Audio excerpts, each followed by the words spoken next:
мындайга мен мүлде дайын болмагам. Я знаю как. Из-за блокировки платформы полная серия доступна по ссылке в первом комментарии. Nous, mais ils ont juste continué à aller de l'avant. Ils m'entendaient, mais ils choisissaient de ne pas m'écouter. Pourquoi aurait-il fait ça? Parfois, nous ne savons pas pourquoi les gens font les mauvaises choses qu'ils font. Tout ce que nous pouvons faire, c'est faire de notre mieux. Nous avons continué à converser le reste de la soirée, et aussi en colère que je fusse. Avec le stade où je me fais cheveux merger parce que je savais que Lucien et moi étions exécutés. Le matin est venu et il semblait que la tempête de neige se soit calmée. J'ai cherché sur divers sites web pour trouver des rapports météorologiques indiquant que c'était maintenant sûr de se déplacer dans la ville. Et la ville.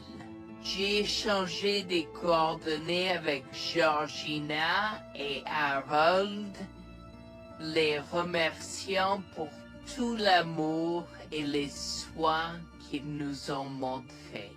Il n'y a pas besoin de nous remercier. Nous avons juste fait ce qui était juste. N'importe qui, avec la moitié d'un cœur, aurait fait la même chose. S'il vous plaît, laissez-moi vous accompagner chez vous. Harold et Georgina nous ont accompagnés à la résidence et, oh mon Dieu, nous avons trouvé Lucien et Rebecca assis confortablement sur le porche avant, comme si Freddy et moi étions sur le point de mourir la veille. Je suis sorti de la voiture et j'ai commencé à perdre les pédales. Qu'est-ce qui ne va pas chez vous, les gens? Comment pouvez-vous nous laisser là? Tu nous ralentissais et nous voulions voir la cascade gelée. Est-ce que tu plaisantes? Freddy aurait pu mourir la nuit dernière. Tu t'en fous, vous, Lucien? Pour être juste, tu aurais pu simplement rester à la maison si tu n'étais vraiment pas prêt pour cette aventure. Je jure devant Dieu, à ce moment-là, ma vision est devenue rouge.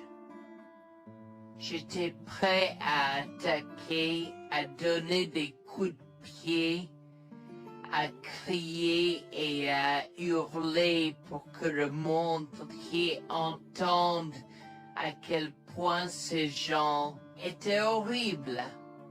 Non seulement ils nous ont laissés là, mais ils semblaient ne pas se soucier de ce qu'ils avaient fait. C'était presque comme s'ils essayaient de nous tuer. Avant que je ne puisse lancer une série d'actions et de mots qui ne pourraient pas être repris, Harold m'a retenu, me disant de me calmer, car Freddy était toujours dans la voiture avec Georgina. En assistant à toute cette scène, il m'a fallu un moment pour me calmer. Mais même si j'avais calmé, j'étais toujours agressif et argumentatif. Vous nous avez laissés là. Nous aurions pu mourir, Lucien. Tu t'en fous de ça? Tu t'en fous que ta mère ait essayé de nous tuer? Ne sois pas dramatique, Noémie. Elle n'essayait pas de faire ça. Regarde la raison pour laquelle nous ne sommes pas revenus te chercher, parce que nous savions que tu trouverais de l'aide et un abri. Je veux dire, tu as toi-même indiqué cette cabane, n'est-ce pas? Il semble que tu aies obtenu l'aide dont tu avais besoin. Pas grâce à toi ou à ta mère. Je n'arrive pas à croire ce que j'entends ce moment. Assez, tout le monde. Ne me donne pas mal à la tête. Comment peux-tu être si froid et sans cœur envers ta femme? J'ai la moitié d'une idée de venir te frapper. Essaie, vieil homme. Je te mets au défi. Écoute, Noémie. Je suis désolée que tu n'aies pas pu gérer un peu le mauvais temps, mais je jure qu'il n'y avait aucune mauvaise intention de ma part. Écoute, Noémie, je suis désolée que tu n'aies pas pu gérer un peu le mauvais temps, mais je jure qu'il n'y avait aucune mauvaise intention de ma part. Oh oui. Pourquoi diable irais-tu faire de la randonnée à cette période de l'année? Nous ne te voyons jamais pendant cette période, alors quoi maintenant? Pourquoi maintenant quand tu as un enfant qui ne voulait que se connecter avec toi? Quelqu'un pourrait argumenter que ce niveau de négligence grossière était intentionnel, Becky. Tu es une personne malade et pathétique. Cela a semblé faire fondre l'extérieur froid et dur de Becky, qui avait l'air douloureuse, du moins pendant un instant, avant de revenir à son extérieur de méchante sorcière de l'Ouest. Je ne sais pas ce que tu essaies d'insinuer, mais si tu cherches une bataille, je peux t'assurer que tu la perdras. Tu oublies que je suis une femme riche. J'ai accès au meilleur. Voyons comment ton petit argument va se passer en cours, vieil homme. Vous êtes malade, vous êtes malade, je souhaite que vous restiez fiers. Tu sais quoi, Noémie? Je m'en fiche maintenant. Je n'ai plus besoin de faire semblant devant toi.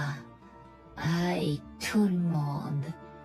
Alors, laisse-moi te dire les choses clairement pour que tout le monde puisse entendre. Je m'en fiche de toi et de ce bébé. Honnêtement, je souhaite que vous soyez tous les deux morts hier. Au moins, vous auriez arrêté de me déranger avec vos tentatives pour rencontrer ce bébé. Est-ce que je parais en avoir quelque chose à faire? J'ai fait mon geste vers elle comme si mon corps avait une volonté propre.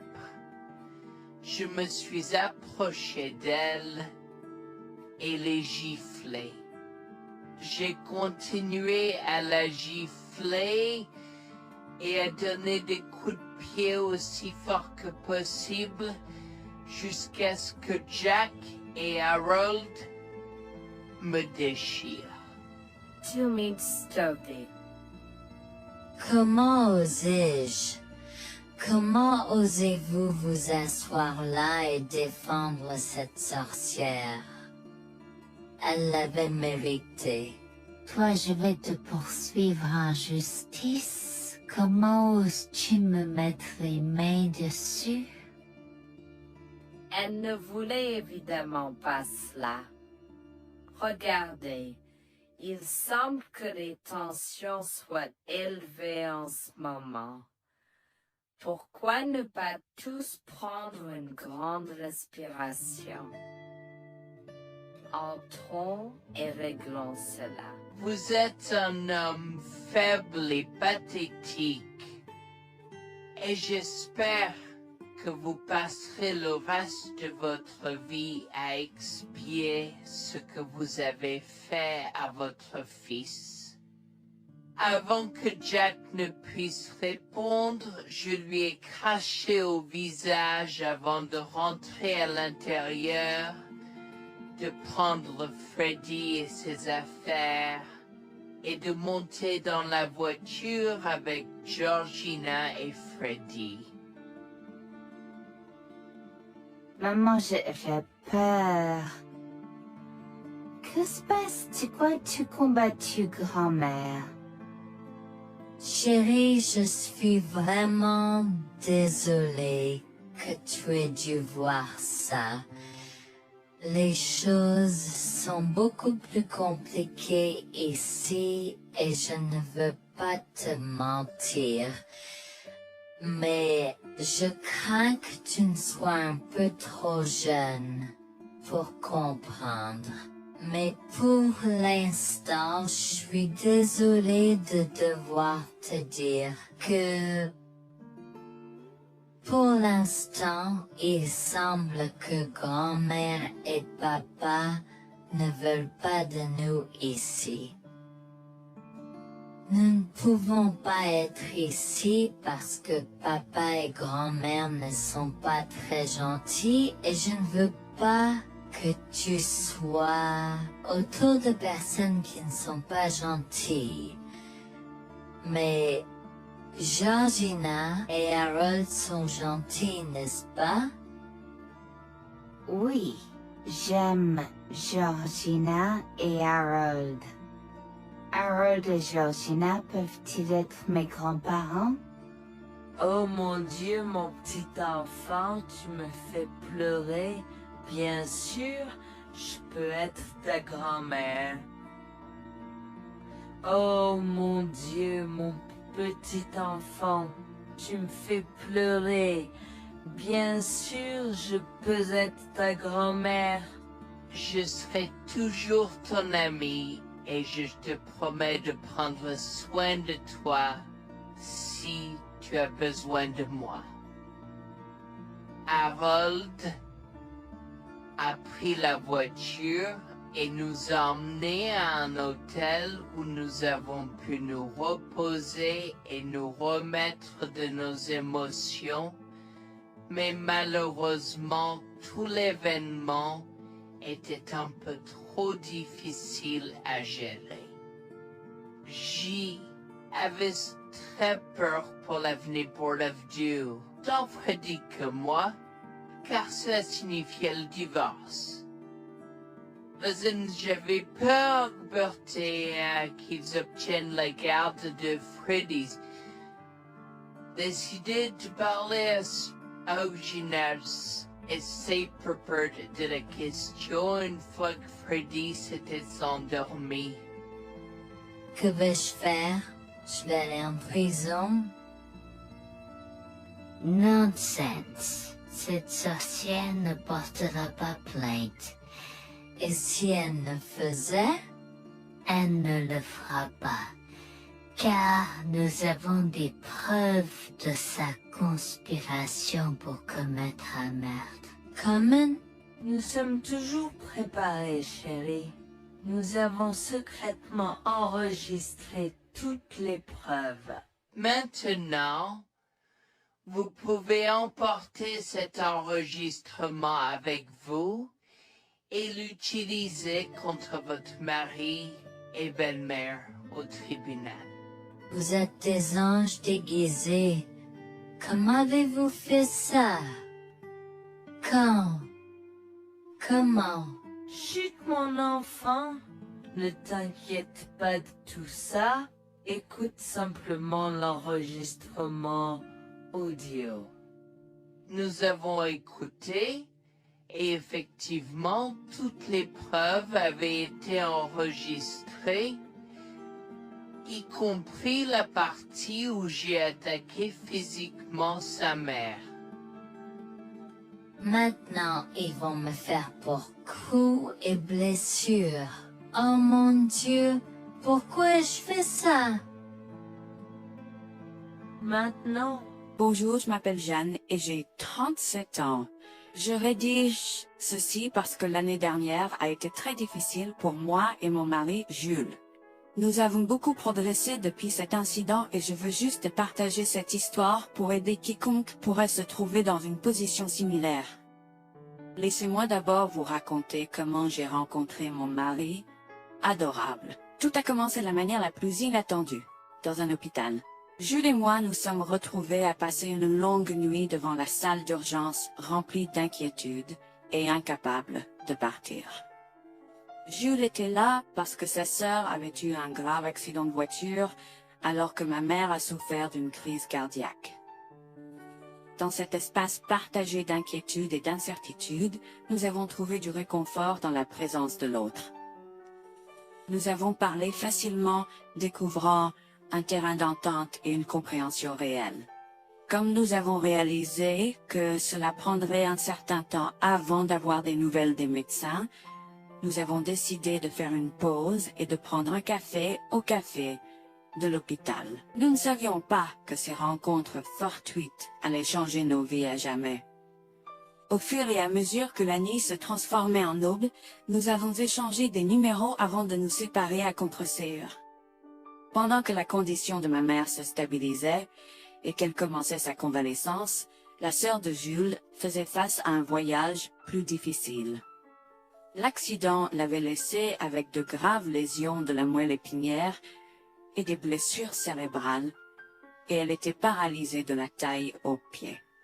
Jules était dévasté, partagé entre le soulagement qu'elle ait survécu et la tristesse face aux défis qu'elle allait maintenant affronter. Au cours des mois suivants, Jules et moi sommes restés en contact, nous nous soutenons émotionnellement pendant les convalescences de nos proches. Nos conversations ont progressivement changé, nous permettant de partager nos espoirs, nos rêves et nos peurs. Dans l'un de ces échanges sincères, Jules a eu le courage de m'inviter à prendre un café, un rappel significatif de l'endroit où notre connexion avait d'abord fleuri. Notre amour a grandi rapidement, alimenté par la fondation que nous avons construite pendant nos moments les plus sombres. Welfare vers la réalité de l'autre et avons avoir réfléchi. Cela n'a pas pris longtemps pour que nous réalisions que nous avions trouvé quelque chose de vraiment spécial. Après 2 ans de fréquentation, Jules m'a demandé en mariage. Avec une joie débordante, j'ai dit oui avec enthousiasme. Notre mariage était une petite et intime célébration, honorant l'amour qui est né de nos épreuves partagées. À ce moment-là, la sœur de Jules avait besoin de soins spécialisés, et il, étant le membre de la famille le plus proche, a pris la responsabilité. Cependant, il avait également besoin d'un travail temps plein pour gérer les factures qui s'accumulaient. Inquiète qu'il soit accablé, Jules a travaillé sans relâche pour subvenir aux besoins de sa sœur et de notre avenir ensemble. Un jour, je l'ai assis et l'ai rassuré en lui disant que nous étions une équipe faisant le défi de la vie ensemble.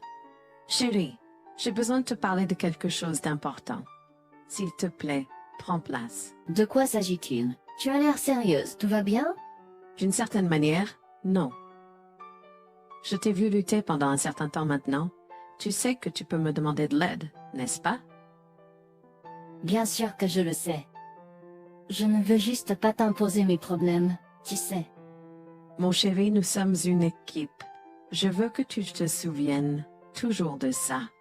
Nous faisons face aux défis de la vie ensemble et il n'y a rien d'individuel dans notre relation, seulement la nôtre. Je veux te soutenir, toi et ta sœur, de toutes les manières possibles. Cela signifie beaucoup pour moi, bébé. Tu as été incroyable tout au long de tout cela. Je ne sais pas ce que je ferais sans toi. C'est exactement pourquoi je voulais en parler. J'ai réfléchi à la prise en charge d'Abby et à l'impact que cela a sur ton travail. Et si nous envisageons de la placer dans une maison de retraite? Et avant que tu ne poses la question, je connais une bonne où ma grand-mère était vraiment heureuse. Elle a même préféré cela à vivre à la cimetière. Je ne sais pas, je veux dire, c'est une décision importante et risquée à prendre. Je comprends, mais réfléchis, Greg. Cela permettrait de te trouver un meilleur emploi payant pour que nous puissions nous assurer qu'Abby reçoit les soins qu'elle mérite. Nous pouvons la visiter régulièrement et être toujours là pour elle. Mais cela soulagerait une partie de la charge sur tes épaules. Tu as raison. C'est un choix difficile, mais je fais confiance à ton jugement. Je suis heureuse que tu me laisses enfin t'aider.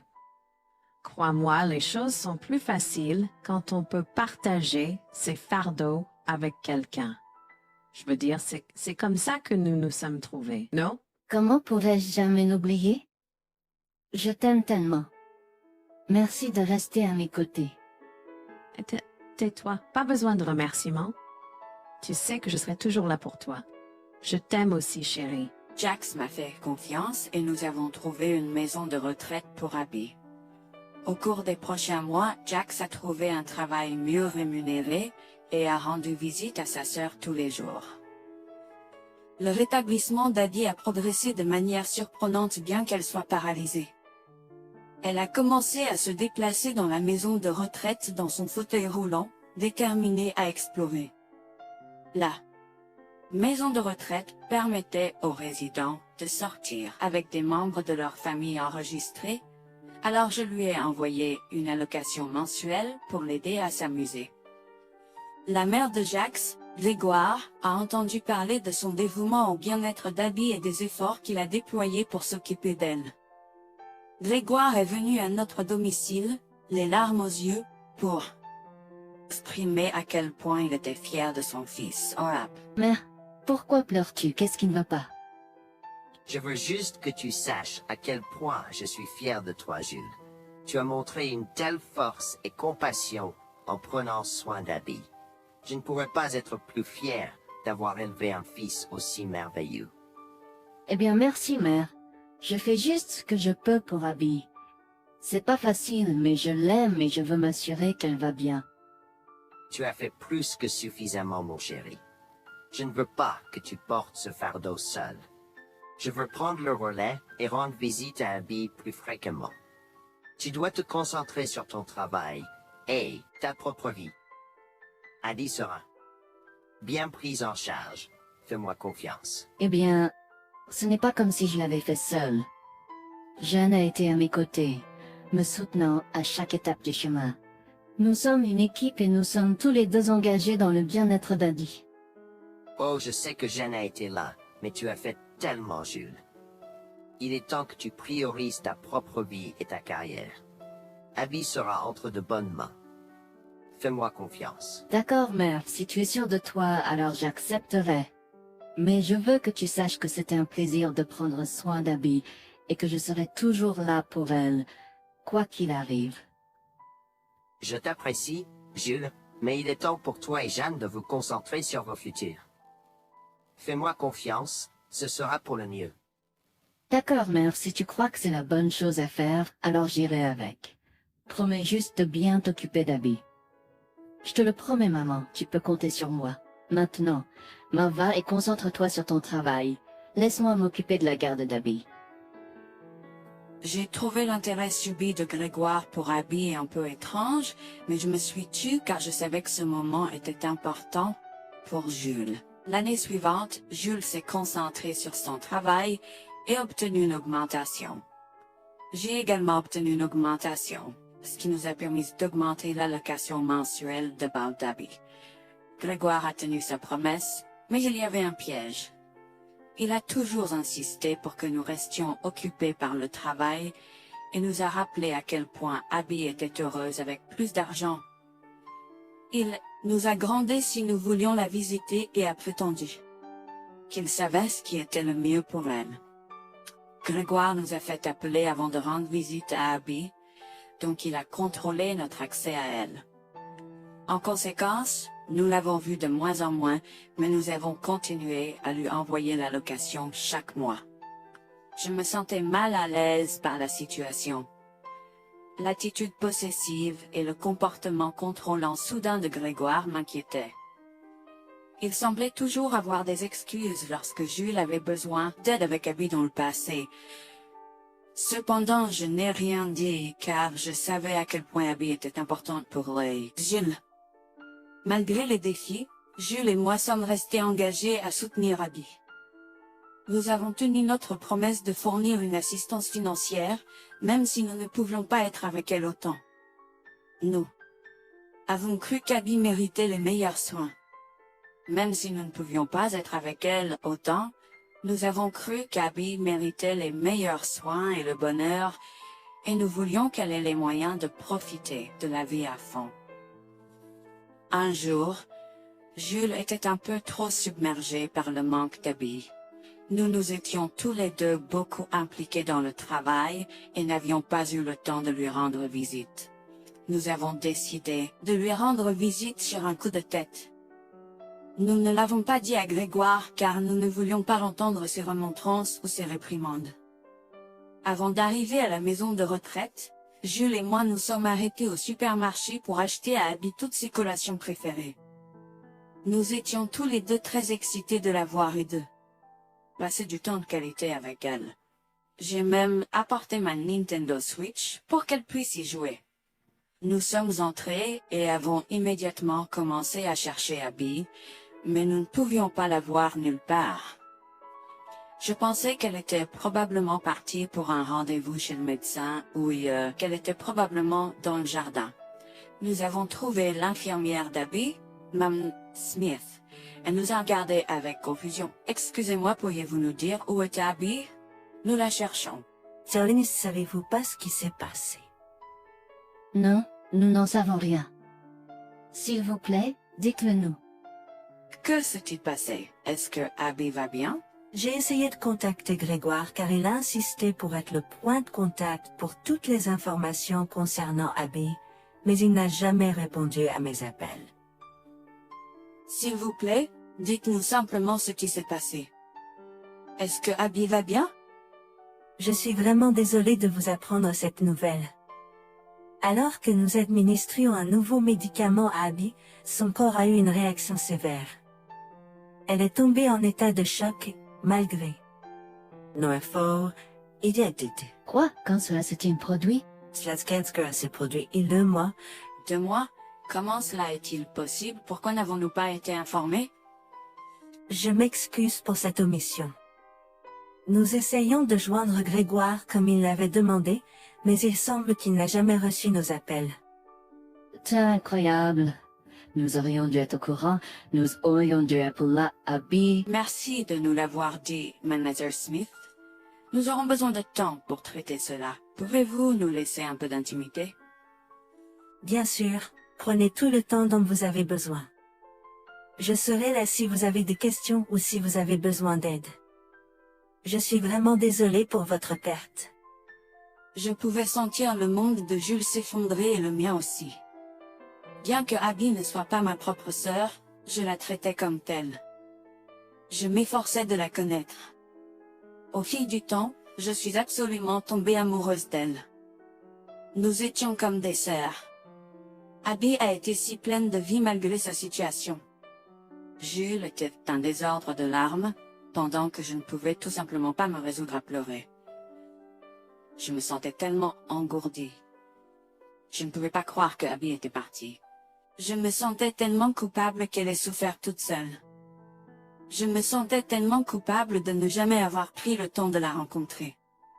Serait-ce différent si je l'avais visitée?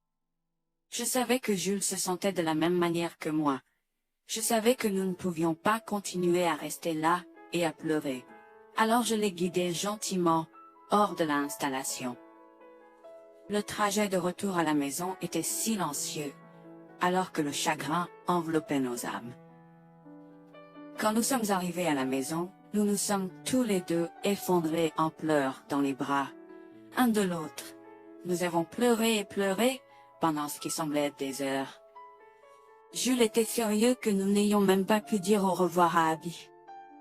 Je me sentais de la même façon. De plus, j'étais triste que Abby n'ait probablement jamais eu de funérailles non plus. À ce moment-là, j'ai eu une soudaine réalisation qui m'a frappé dur. Grégoire était censé prendre soin de Abby, mais quelque chose n'allait pas. J'ai demandé à Jules s'il avait entendu quoi que ce soit de sa mère, mais il n'avait rien entendu. Alors que nous rassemblions les pièces, la colère bouillonnait en nous. Nous avons réalisé à quel point Grégoire nous avait manipulés avec soin, nous volant notre connexion à Abby et profitant de notre gentillesse. Le fait qu'elle ait probablement pris toute l'allocation d'Abby pour elle-même, la laissant sans rien, a encore plus attisé notre colère. Jules était prêt à confronter sa mère, mais j'ai réussi à réfléchir plus clairement. Chérie, je sais que tu es furieux et veux confronter ta mère, mais réfléchis en grec. Je ne veux pas y réfléchir. Je veux lui demander pourquoi elle a fait ça. Qu'a-t-elle gagné à faire ça à Abby? Moi aussi, je veux savoir la même chose, mais tu sais qu'elle niera tout ce que nous disons ou trouvera un moyen de nous blâmer pour tout. Regarde, le jour où nous donnons habituellement l'allocation d'Abby approche bientôt. Que se passera-t-il si Grégoire se présente à notre porte en réclamant l'argent? Tu penses qu'elle oserait se montrer ici après tout ce qu'elle a fait?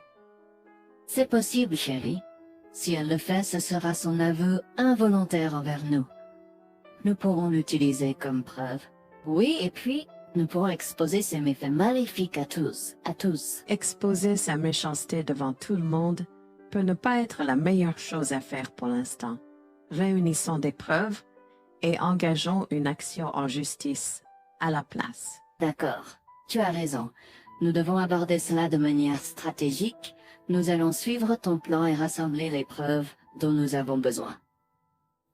Il est temps que Grégoire fasse face aux conséquences de ses actes. Nous avons tous deux pris une semaine de congé. En retournant dans la maison de retraite, nous avons recueilli le certificat de décès d'Abby comme preuve. Nous avons également consulté un avocat pour porter plainte contre Grégoire pour avoir volé une personne handicapée. Comme je l'avais prévu, Grégoire est venu frapper à notre porte en réclamant l'allocation de sa fille. Où est l'allocation d'Abby? J'attends. Pourquoi devrions-nous envoyer l'argent d'Abby à toi, mère? Qu'as-tu fait pour elle? Qu'est-ce que j'ai fait? Tu veux dire ce que je n'ai pas fait pour cet enfant insolent? Attends une minute, Grégoire. Comment as-tu exactement pris soin d'Abby? Je lui achète toute la nourriture qu'elle veut, et je réponds à tous ses caprices. Je m'assure même qu'elle prend ses médicaments quand je la visite. C'est génial. Quand as-tu vu Abby pour la dernière fois? Je l'ai visitée hier. Je suis seulement ici parce qu'elle s'inquiète que tu ne lui aies pas envoyé son allocation. Comment oses-tu mentir à mon visage? Je ne mens pas. Qu'est-ce que tu veux dire? Comment oses-tu m'accuser de mentir? Tu es aussi ingrat qu'Abby. Sans hésiter, je tends à Grégoire le certificat de décès d'Abby, ma dégoût visible dans mes yeux, alors qu'elle le regarde avec stupeur. Grégoire a vacillé, tentant de s'excuser. Quoi? Non, ce n'est pas vrai. Ma petite fille. Je suis désolé, Jules. Je suis désolé. Enregistre tes excuses, mère. Tu n'as fait que l'insulter depuis que tu es arrivée. Tu es dégoûtante. Nous avons déjà engagé des poursuites judiciaires contre toi pour tes crimes. Nous avons des preuves de ta négligence. À bien, tribunal. S'il te plaît, Jules, ne fais pas ça. Je souffre autant que toi. S'il te plaît. Arrête. Quitte notre maison et ne nous adresse plus jamais la parole. Nous ne voulons plus rien avoir à faire avec toi. S'il te plaît, ne me conduis pas en justice. Je suis désolé. Il est trop tard pour les excuses. Tu as fait tes choix et tu devras maintenant assumer les conséquences de tes actes. Petit à petit, Jules et moi avons pris des précautions et enregistré notre conversation avec Grégoire. Cette preuve supplémentaire a joué en notre faveur et la Cour a statué que Grégoire devait nous rembourser, y compris les taux d'intérêt similaires à ceux pratiqués par les banques. Elle devra nous verser des mensualités pendant les prochaines années. Jules est allé plus loin et a partagé l'enregistrement avec le reste de sa famille élargie. Par conséquent, Grégoire a fait face à l'exclusion de sa propre famille. Jules et moi avons pleuré ensemble pendant longtemps. La douleur était profonde, mais lentement, nous avons commencé à guérir. Nous avons pris une décision ferme de couper tout contact avec Grégoire. Le seul rappel de son existence était les paiements mensuels. La décision ferme de couper tout contact avec Grégoire. Le seul rappel de son existence était les paiements mensuels qu'il faisait pour nous rembourser. Nous nous sommes concentrés sur notre guérison et sur la reconstruction de nos vies. Au final, la justice a prévalu et notre amour pour Abby est resté inébranlable. Nous avons honoré sa mémoire en chérissant le temps que nous avions passé avec elle et en montrant de l'amour et des soins aux autres dans le besoin. Notre parcours a été rempli de défis et de chagrins, mais il nous a également appris le pouvoir de la résilience et la force de notre lien. Jules et moi avons entrepris un voyage de guérison, en reprenant nos vies en main, à partir des décombres de la trahison. Nous nous sommes accrochés aux précieux souvenirs d'Abby, chérissant l'amour et la joie qu'elle nous a apportés. Bien que la douleur persiste, nous trouvons du réconfort dans le fait que nous avons combattu pour la justice, et que nous avons honoré l'esprit d'Abby.